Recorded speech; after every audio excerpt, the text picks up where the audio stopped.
Lalpa hmangaihte an lenna ram nitin ka thir fo thi then ka hak hlel ka chandam tu I ram rau pui I hmangaihte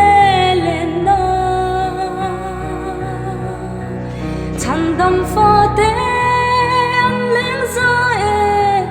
za tuan lim na eng nu ma chuan min dang ri thi na zor danin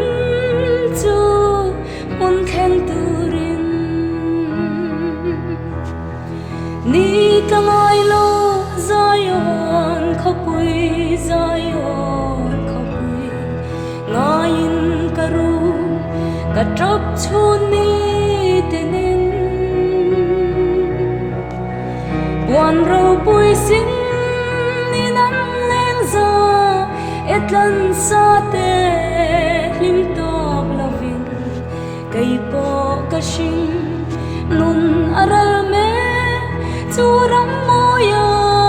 chem ve turin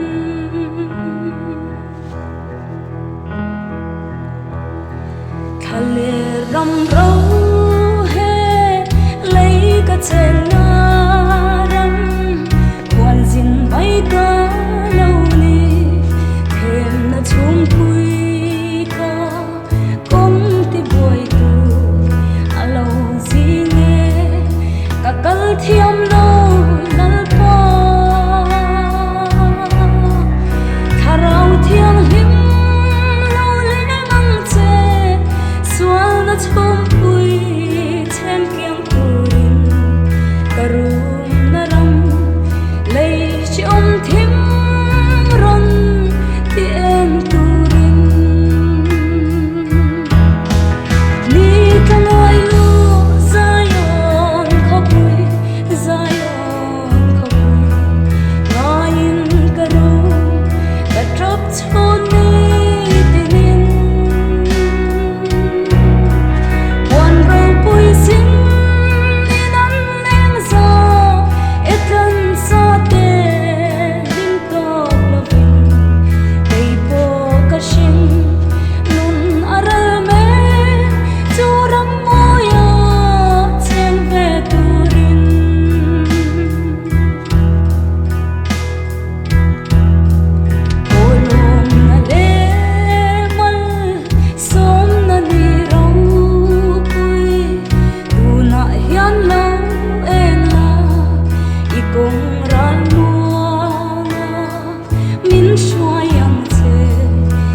Dam fa te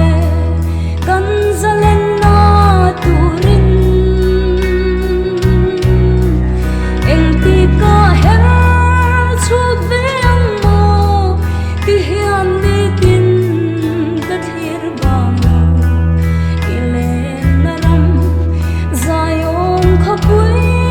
ka then hun tur chu Nitla ngailo